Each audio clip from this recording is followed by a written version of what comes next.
Three, two, one, and here we go. The sun's on, and it looks like we're back at it once again, folks. Welcome back to the channel of another discussion, man, on Netflix's Cowboy Bebop. Oh, you know what I thought? I wasn't gonna see anything, but Netflix recently had their Tadam event where they announced a lot of upcoming shows, movies, anime. Some of them I actually am excited for. I'm excited that Witcher just got the automatic renewal for season 3. Yes. Thank you, and I gotta keep my voice down as quiet as I can because my nephew's in town and the little baby's sleeping. My mom is at the store with my sister and my dad just watching the game. So yeah, I gotta keep it really quiet right now for this video.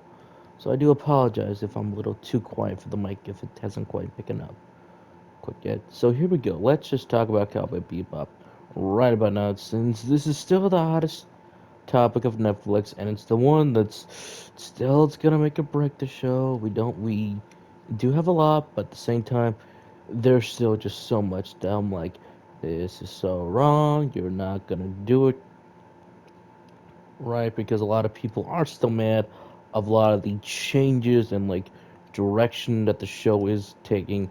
And honestly, it's not one that all of us are like super excited to see. Like maybe when it was first announced, it's like, oh cool, let's see what they do with it. Oh, okay, the creators aren't like on top of it a little bit, like at least they're part of the team. But when you start to hear stuff coming out from them, like the creative producer saying, like, it's like it's kind of this warning saying that, as he's saying that, like, I hope it's good, but it's like I'm nervous with that. And Shishiro Watanabe, he comes out with a different interview, saying, I hope they listen to the advice I give them, but he's unsure. So that's like really reassuring with the whole project. So let's take it step by step. I remember seeing a tweet by all the different anime YouTubers saying that, like, oh, looks like this one is gonna be a rough one. After all, we all saw the posters, the photo shots, and everything of the main characters. For again, I keep saying for Faye, Jet, and Spike, and I still am gonna say this: the best actor that looks the best right now at this moment is the guy who's playing Jet Black. I mean, he looks kind of like the character, but not really. Because you gotta remember, Jet Black in the actual anime is really just a Caucasian man. So it's like, okay, race spending. I'm getting sick of that in my own opinion, but that's a video for another day. But it's like, as long as they hired a good actor for Jet Black at this point, of like I say that for a lot of things, which I still stand by, that maybe he was a good actor, and I've seen some of his work. It's okay, not my style, but like he's good, so I'll give him a shot. And again, you got John Chu, and it's like, you know what, you guys are giving John a bit too much crap for crying out loud. Just give it a shot. But it's not Keanu.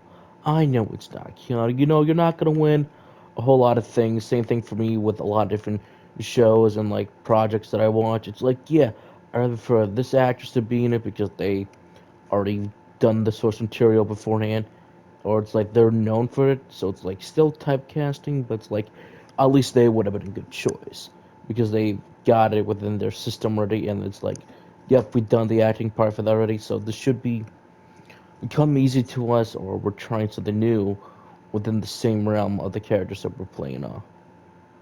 So it's not too bad. Like I'll give John credit, like he's a good actor, and I do like this material that he does have in the projects and films that he's in. So we'll have to see how he does for that. And then of course Daniela. You already know my thoughts and opinions about Daniela. I will have a video about that already, discussing and ranting about that. So here's part two of that, part one of that already.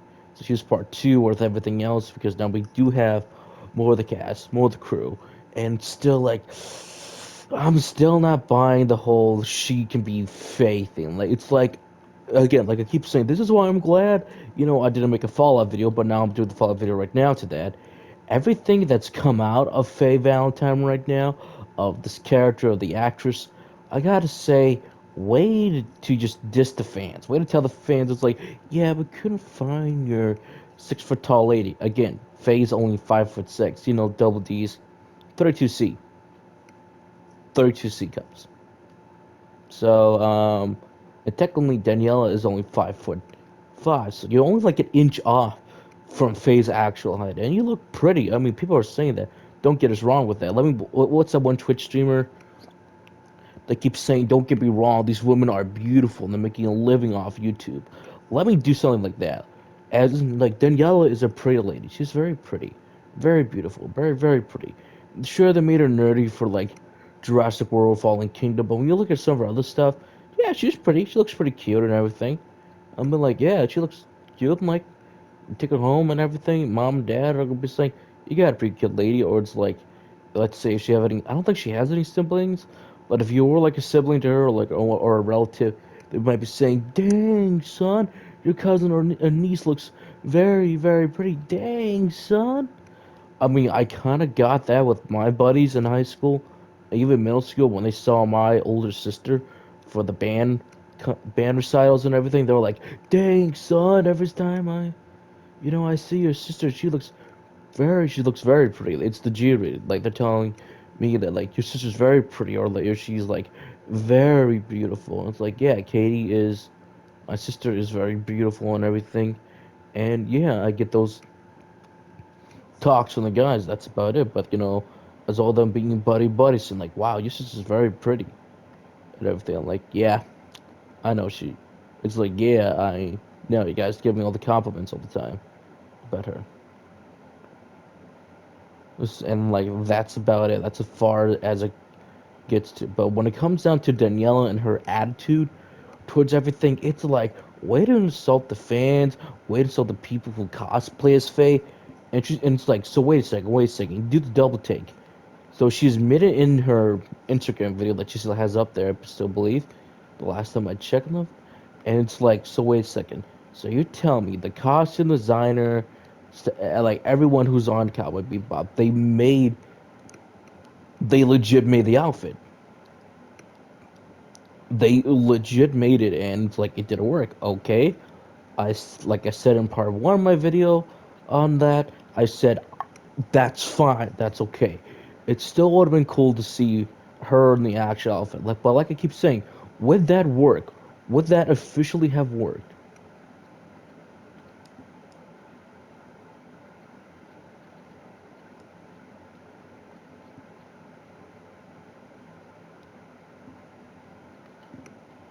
Like I keep saying, would have that actually have officially worked in the actual show? For the action sequence. Maybe, maybe not. Now, if they want to modify Faye, again, as I keep saying, if they wanted to modify Faye, I was kind of okay with that. But that also comes down to a lot of people say, okay, what are they modifying? If they want to keep still the yellow jackets, just change that shorts to pants. That's fine. If you want to get the same color, that's fine. You want to give her a bigger jacket or a smaller jacket, I'm fine with that. You want to give her some boots, either go up, up to the mid calves, or like if they want to do the boots that they have with the outfit that they have, that's fine. We all would have said that's still Faye, just slightly modified. And that's when a lot of people started drawing all different variants of Faye, still wearing the iconic outfit from the original anime from what Netflix had. And I remember seeing one that had like four different drawings, four different styles, and the fourth one was exactly like the one that Netflix has, but it didn't insult the fans. It didn't insult the fans. It was really just, hey, here's the Netflix outfit it's going for. Here's what this artist made. I wish I still find it. I wish I could find the tweet again. And I'm like, I really like all of them, but four is like the one, that the Netflix executives, what they were like going for, or the costume designer was going for the outfit of Faye that Danielle is wearing, and I would get mad, and I'm so mad about that because like that's still Faye compared to some of the other cast members out there that we now have seen them, we've seen some of them within the Netflix intro. I'll get into that a little bit. Now it's like compare them to Faye.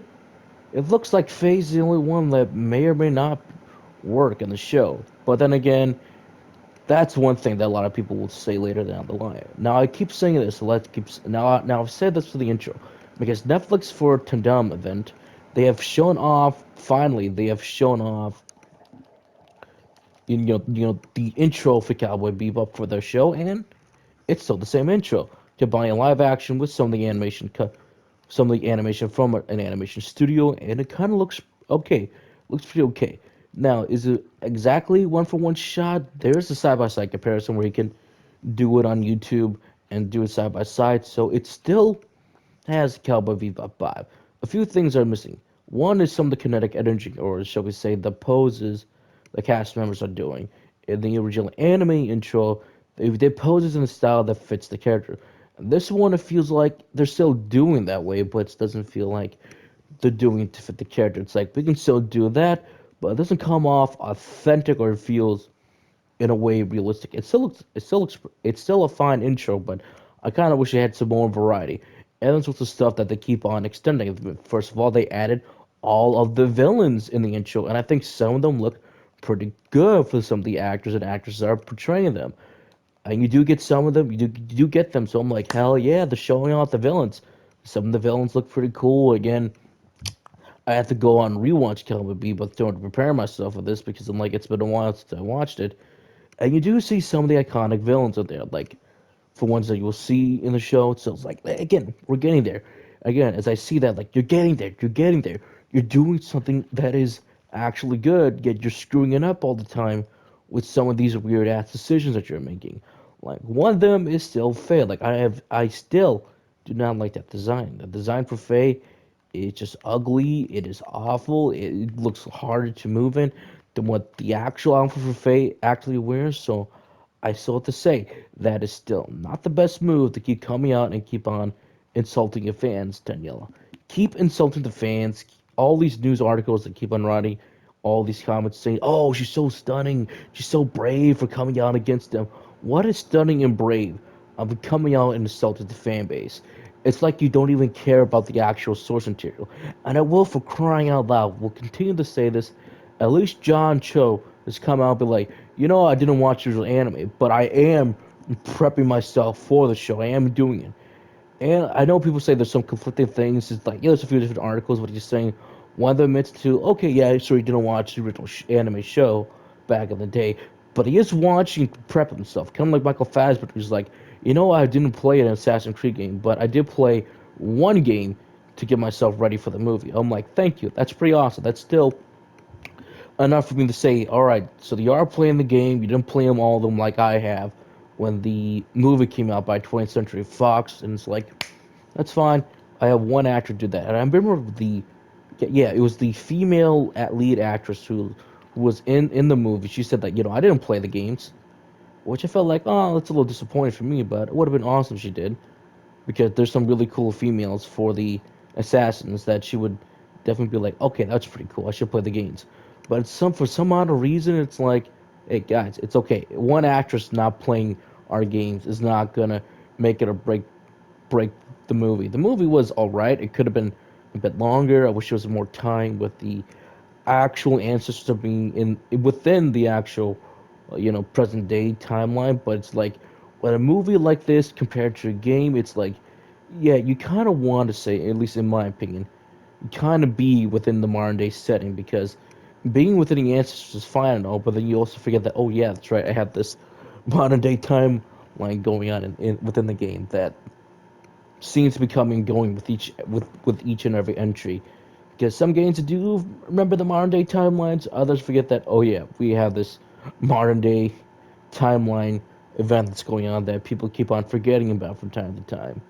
So it gets a little bit of, I would say, consistency is the key word for Assassin's Creed because there still needs to be a bit more consistency between the science fiction setting, historical event that keeps going on with each of the game, and what's happening within modern day timeline.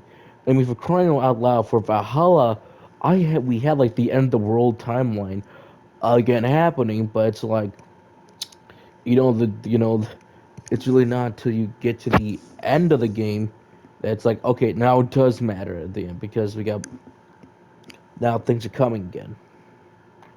So again, let's get back to Cowboy Bebop again. Again, I'll give John credit because he is watching the anime. He said he did like it, but then some conflicting thing comes on. It's like, wait a second. So he said he wasn't gonna do the show if it wasn't like beat by beat or something like that, which does have its merit. I'd rather watch a show that's like, okay, we're still within the same universe, but we're not gonna repeat every single episode out there. We're gonna try some different episode that keeps the spirit and vein of a show or movie alive. That's a good thing. Like for example, like Star Trek Into Darkness, it's just Wrath of Khan all over again. Spectre, it's just Thunderball all over again, and so on and so forth. So you kind of get that where some stuff looks a bit better and then more modernized and everything. Things have improved vastly, but it's like you want to see something different every single time. You want to see them do something. Again, do we need more bebop in a way? The original anime ending is the anime ending. That's how you set off the series on a high note. And I think to myself, we do not need another one. But if you are going to continue it, what are you going to do? What are the different episodes? What are we going to do? Who are we going to meet again? Are we going to do with the new old cast again?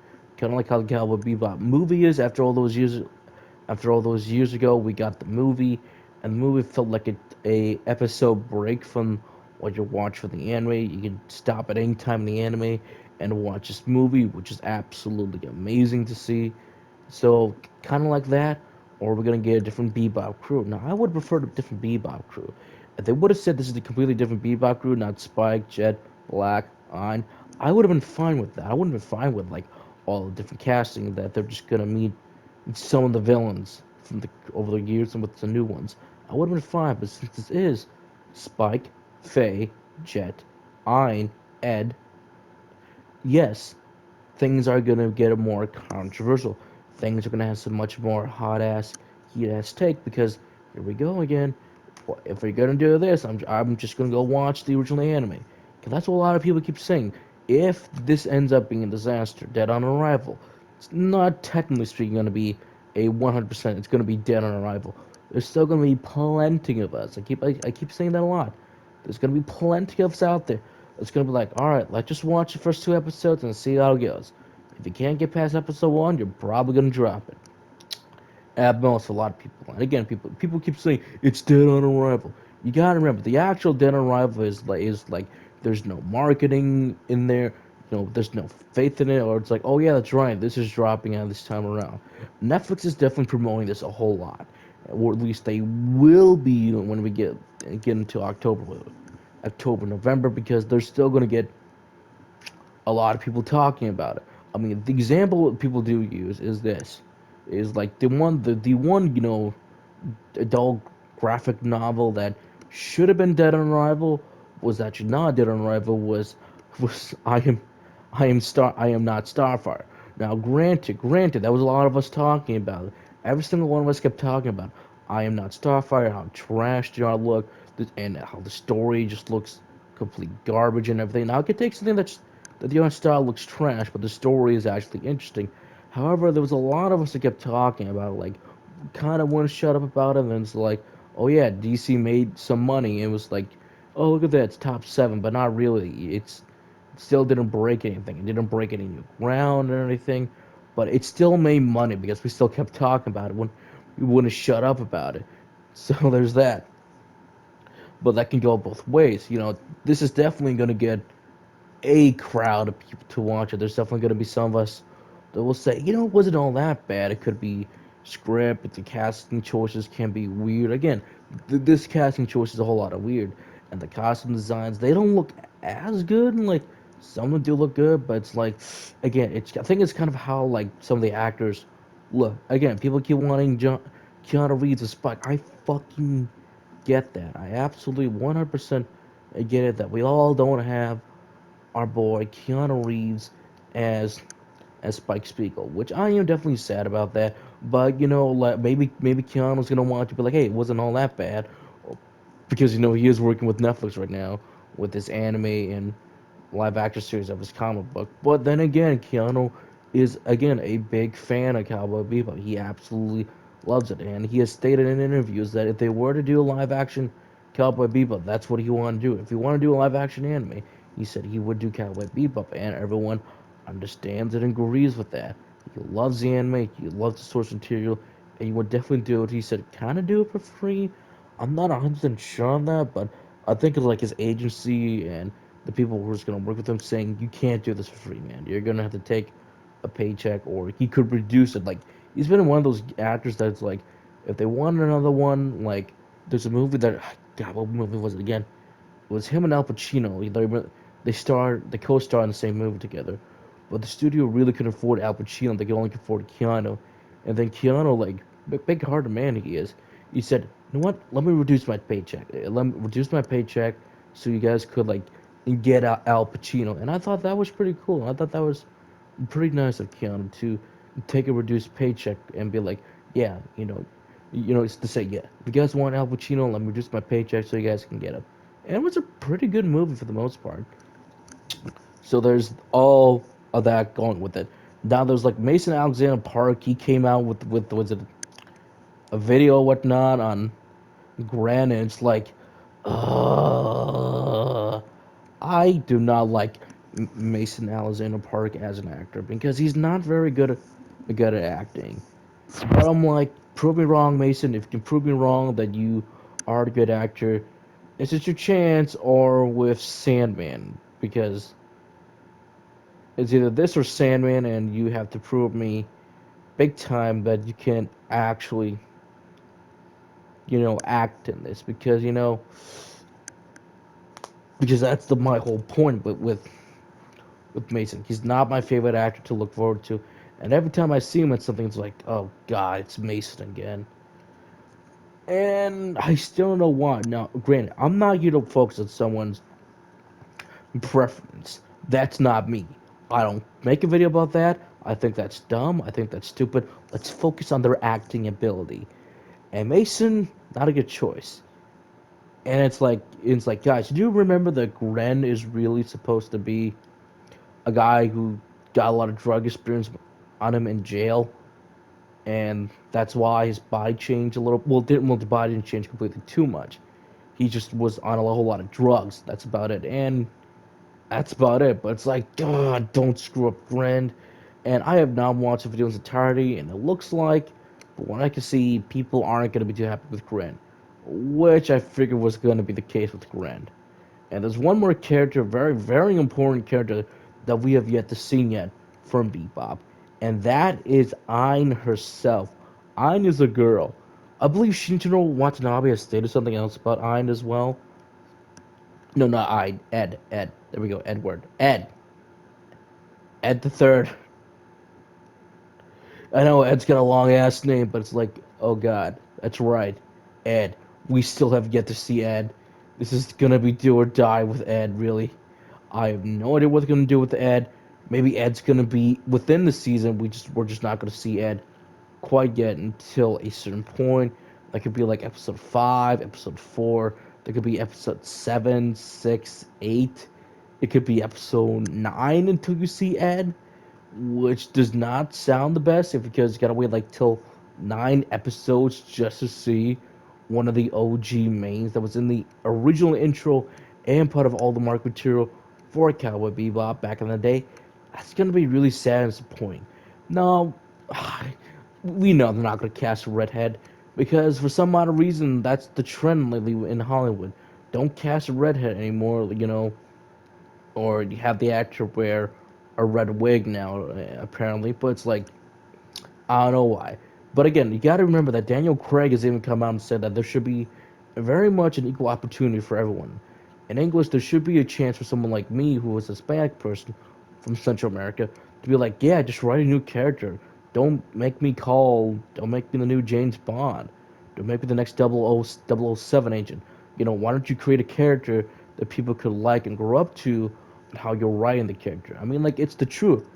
It's the truth, and it's just lazy. And as everyone keeps saying, it's just a lazy way of Hollywood writers just to be like, yeah, but we don't have any new material. That's the point. Create new material with a different character. That's the whole point that a lot of people keep saying. That's like, we just need better material, better writers to come in and be like, all right, hold on, I got a better material for how we can handle this new character. They isn't just copying and pasting the OG characters. And a lot of people will keep saying that the new characters will never be up to the standards, the heights of the original. But that's the point. Try something different. Maybe there's a plot line that could work for this new character that couldn't work with the OG character. And everyone keeps saying that is that don't is just please new characters, new ideas, new stories. We don't want to keep repeating the exact same thing over and over again. because that's the problem that a lot of people keep having with these writers. Now, I have no idea who's gonna play Ed, who's portraying Ed, because that is yet to be announced. So that's why it's a good thing to stay nervous because Ed's really gonna make or break the show because we got all the other cast members selected, we got everyone else here, and we're just waiting for Ed. I am kind of not looking forward to Ed, to be honest, because I hope the actress they hire for Ed is a good actress. At the same time, it's like I know for sure Ed's not gonna. I know for a guaranteed fact Ed's not gonna have red hair. I just know that it's not gonna happen unless they shock me. It's like, oh wait, the character is gonna have red hair. Awesome.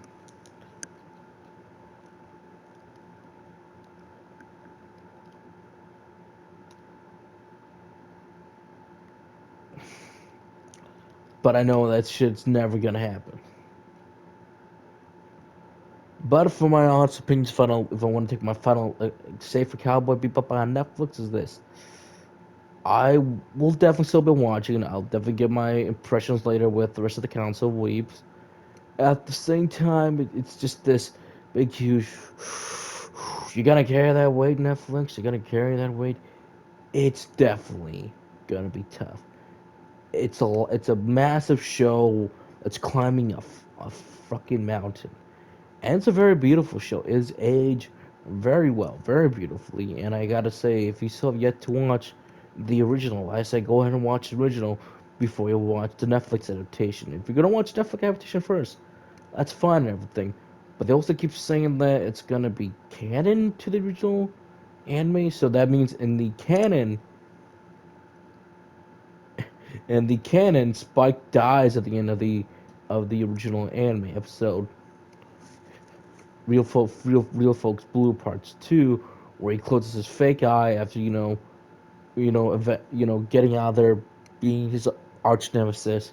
The cops pull up all their guns. He closes his fake eye, pulls out his hand like he's holding a gun, makes it into a gun, and he's like, bang, and that's how it ends. So sorry if I spoiled an anime for you, but it's an old ass anime. You should definitely have time to watch it, like I have been having time to watch it too at the same time. So anyway, guys, those are my final thoughts. Cowboy Netflix right now of this discussion rant video for Cowboy Bebop Part Two. I'm still gonna watch it because it's like every time they keep doing something right, I'm like, it's like me saying this. Gee, it's almost as if someone is actually sticking to the original source material. I mean, Yoko is coming back after all these years. I'm like, hell yes, she's coming back to Bebop. That is amazing. That is awesome. She could be working on different other anime. She could be working on a video game project right now. She could be working on a movie. But it's like we hired her back for Bebop. Someone who knows the world of bebop that should come secondhand nature to the composer. That's awesome. That's amazing. That's great. Again, the cast a dog right. That is the right breed for the dog. A cooked. I can't pronounce the name, but it's not a German Shepherd. That was a rumor saying that it was a German Shepherd for the adaptation, and like the executive producers or one of the producers were like, God no, it's not. It's not that. It's not a German Shepherd. I'm saying that I'm a fan of the anime, and it's not a German Shepherd. He said, God, no, it's not a German Shepherd. So it's like, all right, so at least that part was correct.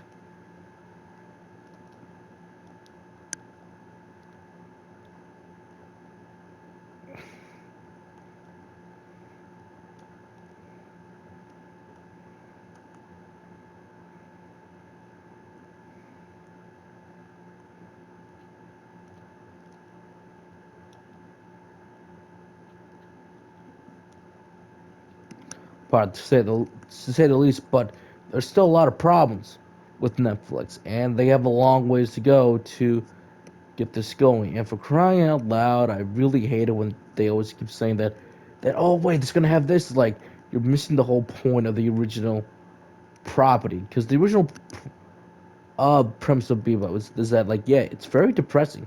Bebop is depressing, or at least it deals with depression in a way. Like it deals with that. So you're kind of missing one of the things. Also, there's no. I wouldn't say not completely. There's like absolutely no smoking. It looks like the smoking is limited, but when you look at the anime, smoking was a relief for the characters. Smoking was them to like think, all right, I'm alone. Let me just smoke.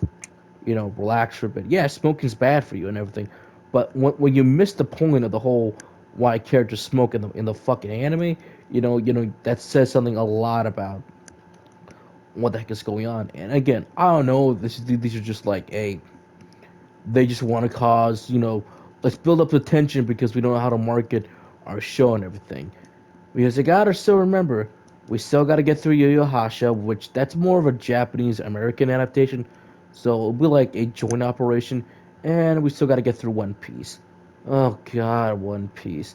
Like, I think people are reading too much into this. Don't listen to what the creators are saying, for who like what Luffy reminds them of and everything. Like, just don't, please. Can we not do this, please? Like, I just want to watch a good show before I go like, oh God. And again, this one was an adaptation for quite some time, but the major issue with this one is they really haven't really begun. They were supposed to begin like filming or like looking for more casting, but then uh, they really couldn't do that around because they had to keep everyone safe and healthy. So we're looking at the way. It's probably going to start, I say, after Bebop is officially wrapped and aired on Netflix. So we'll see how it goes. There is a script that's been leaked out, at least allegedly leaked, that it's from one of the episodes, and it looks pretty good. Looks pretty legit.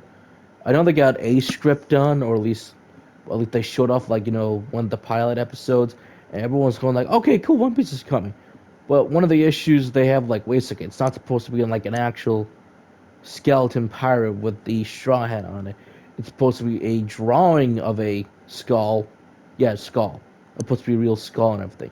How does it mean that's gonna be bad? That's probably like a logo for the show. If I think Luffy still, I think they're still like the actor Luffy still draw like the cartoon drawing of a pirate skull, and then bam, still got it. But that's just my opinion. But anyway, guys, what are your thoughts about Cowboy Bebop? I know I probably know what it is, right? You're so nervous, you're not gonna watch it, but I'll give it a watch. I'll give it a shot because I'm gonna be the only one in the DM group to literally be watching it because I'm curious to see what they do with it. It's kind of one of those things where it's like you look into it, you keep reading about it, and you're like, "F it, I'm in the long haul now. Let's just watch it to see if it is exact what it is to be." Even for me, I watched new He-Man CGI reboot. It's only He-Man in name, really, but it was actually pretty good. That's mostly because I couldn't even get past the first episode of the She-Ra Princess of Power. It's the art style for me. I could not get past the art style. Oh my god, I did not like the art style. Second of all, and the Masters of the Universe one is just complete garbage. It has some good animation, a good art style, good music, but it's like, my god, is the show just bad? But anyways, I'll see you guys next time. I'm hoping the best for the Cowboy Bebop crew that they manage to pull some good episodes. If there's some good episodes, then I'll be okay. But if they're all bad, then they're all bad. If it's just terrible marketing and business management skills behind the scenes, then we'll call that. But until then, we have to wait and see for all this because I'm still nervous. Have a good one, guys.